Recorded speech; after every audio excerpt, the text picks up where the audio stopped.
to today's video. Today is going to be a video all about our experience with adopting a dog from Battersea Dogs and Cats Home. So if you've not seen our last videos at all, we did rescue a miniature poodle who is here. He's got his toy, that's why he's growling. This is Baloo. Yes, this is Baloo. He is a miniature poodle. He's 7.5 years old, and we got him from Battersea Dogs and Cats Home in Old Windsor. So not the main branch, but I think they've got 3 branches. And I thought I would do a sort of like a process video of getting him, and you know what it was like bringing him home. I did do a whole vlog sort of documenting how this happened in real time, so I will link that up in a card if you've not seen that. But I thought I would have a place where I've got concise notes, and you can ask me questions in the comments. And yeah, so let's get started. The only thing I can't hugely comment on is, can you stop licking me please, is the actual like paperwork process. And also this is a very unique case because we adopted him during sort of the end of lockdown.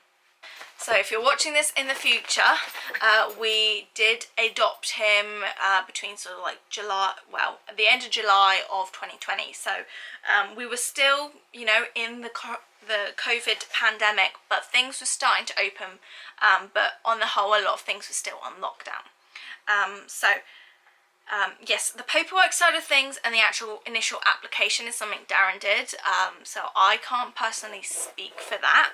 So I can only really speak from the moment that we got the phone call saying, hey, we've got a dog that we think matches you. So Darren did all the paperwork like I said, and on the 8th of July, they obviously contacted Darren. So technically Baloo is owned by Darren. It's in his name, but we all know he is a complete mummy's boy, and he's like here with me all the time. So Darren phoned me up sort of like 3 o'clock one Wednesday afternoon and was like, I've got some good news. He was like, Battersea have just called and they say they think we've got a match. Initially he thought his name was Baloo and he thought he was a cockapoo, and Darren's hearing's not the best, so when people talk like too quickly or things like that, if there's a lot going on, he doesn't necessarily hear the best. And also he was at work, so he probably wasn't like full concentration. He was probably trying to multitask, and we all know men can't multitask at the best of times. So yes, he thought his name was Blue, like the colour, and we thought he was a cockapoo. And they sent us some photos, and you know, as soon as I saw those photos I fell in love, and I was like, nothing else that they could tell me was gonna like put me off. I was like, he is our dog, say yes to them now. And so yeah, turned out he wasn't called Baloo and he wasn't a cockapoo. He is a miniature poodle and he is called Baloo, like the Jungle Book. But a lot of the time he gets called Blue anyway, just because it's like easier to say. If you want to know more about him, I did a video about his 1 month update, so again we'll link that up above and down below. But yeah, so they sent us some pictures. Darren emailed them back and was like, yes, and my wife says yes, can we, you know, get the ball rolling? And they said of course, and there and then they pretty much took him off market as in they weren't going to offer him to anyone else, which was a big relief to me.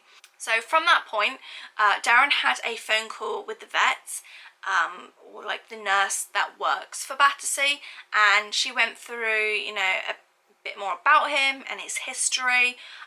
So told us like if he had any existing things, like, you know, he's quite anxious, and you know, different things that they thought were useful for us to know. He did have what looked like a mass when they felt his stomach, and he had to go under anaesthetic for it. So that prolonged the time in which we could actually get him, because obviously they wanted to check that he was all right, and they didn't want to. They firstly put him under anaesthetic to check his teeth, and they also gave him more of a haircut around his face because he came in quite matted to them. And they wanted, you know, obviously wait between times for anaesthetic. You didn't have to pay for any of that. That was all they're doing. So while he was under their care, they paid for all that. It turned out just to be poop, but yes, so they let us that sort of thing know, and just other little things they spoke to Darren about, and the rehoming place was like, you know, do you still want to go ahead now knowing that? And we were like, yeah, of course.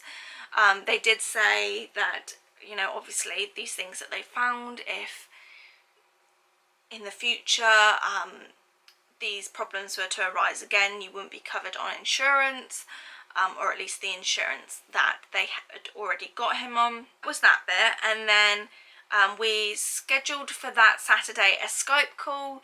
Obviously, I think in normal circumstances you would go maybe see the dog, get to know them, and before you like actually brought them home, but we couldn't do that, so we did have a Skype call with them, and that was really nice to see him. They showed us walking off the lead, and if you want to see more of this and like videos from that, again, go to that I think it's like bringing home our rescue dog video.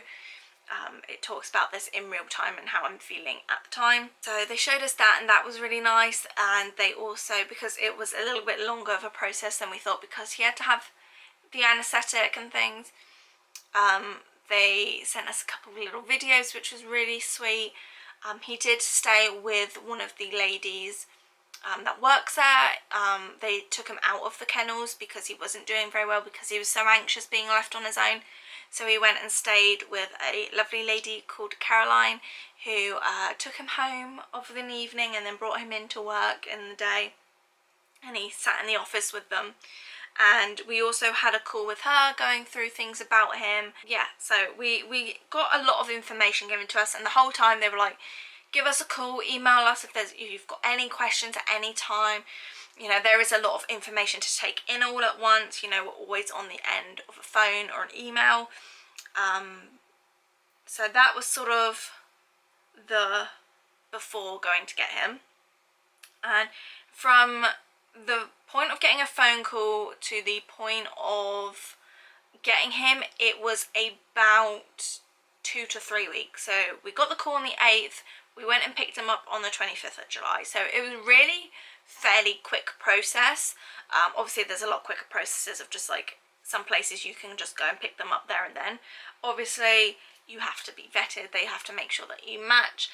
Now, the only thing that they didn't do, which I was kind of surprised about, was, but again, they might have discussed this more with Darren, and I know Darren had phone calls with them beforehand, like telling them, you know, where we lived, what the, like if we had a garden, that sort of thing, you know, our circumstances, but no one actually, and this could have been because of COVID, or it might be something they don't do, no one actually came to the house to make sure that that's what we were saying. For all they know, we could have been telling a bunch of lies. Obviously we didn't, but you know, they just took our word for it. And again, I don't know if that's just because of COVID and social distancing, or whether it's something that they don't actually do, but yeah, no one actually came to vet the house, that sort of thing. So we went and picked him up on a Saturday. They said to us, you know, there's these specific times, there was like 3 different times we could pick during the day. Obviously because of COVID, they wanted to make sure they knew when you were coming.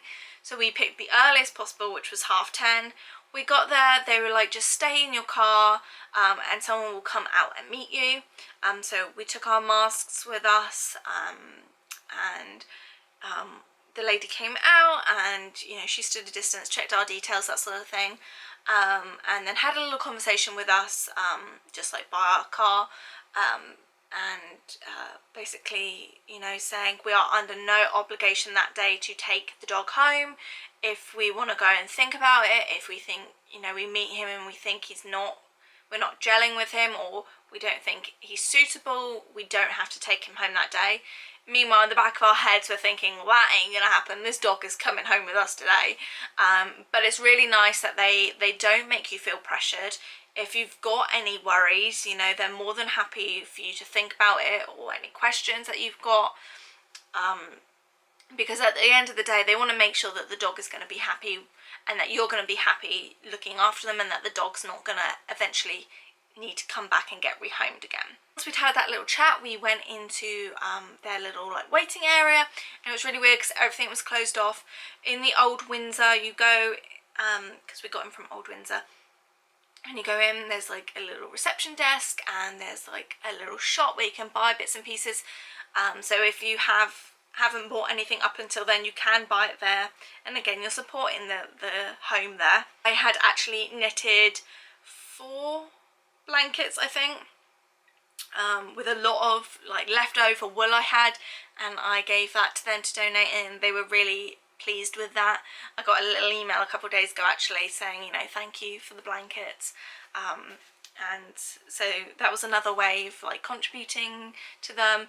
They said at the time they were actually pretty quiet because obviously a lot of people through, you know, probably March and April had gone on search of dogs through lockdown, and they said, you know, it was obviously a good thing that people were adopting these dogs, but they were also worried because people are going to have to go back to work at some point and circumstances are going to change, and they're worried that obviously these dogs will end up back at them. But it felt really quiet there. There wasn't a lot of noise. We didn't see any of the kennels or anything because obviously A, he wasn't in a kennel to begin with, but B, we weren't there to look at other dogs, which I think on a normal day when there's not COVID you can go and look at the dogs. I think at the moment that is something they're not doing. They're just specifically matching people if they think they've got a match. Obviously social distance, keeping the numbers down, that sort of thing. So yeah, we went into their little waiting room, and there's like a little kids area as well in there, so it's really like family friendly.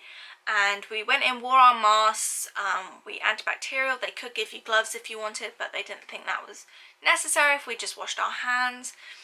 So we went in and we sat with 2 of the ladies. So one of them was obviously a lady that worked there and obviously knew a bit about Baloo and his records, and then the other lady that came in was Caroline, who did foster him for that period of time, like a week or 2. And she sat down and went through more things with us. She showed us a little video of like him growling, so we knew what we were getting into, and you know, just went through some things, some medical things. Yeah, basically just telling us as much as we could. Again, they reiterated it's a lot of information. If you've got any questions at a later date or now, feel free to ask us.